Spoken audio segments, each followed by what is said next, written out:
हमरी माई के भेज दी ना, हम रउआ के गोड़ लागतानी।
छोड़ के मत जाइए माई, हम कितना और इंतजार करत रहनी है, मत जाइए माई। जन्म तो माई देली, लेकिन हमके नया जन्म दे वाली ननी से जान हमरा के माई बुझे तारी। कुछ बोला ना माई, बोला ना माई।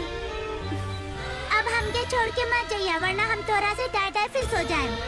चला ना माई, पापा तो के देखी है तो खुश हो जाइए। चला ना माई, हम कितना दिन से तेरा इंतजार करते रहनी है। चला ना, चला।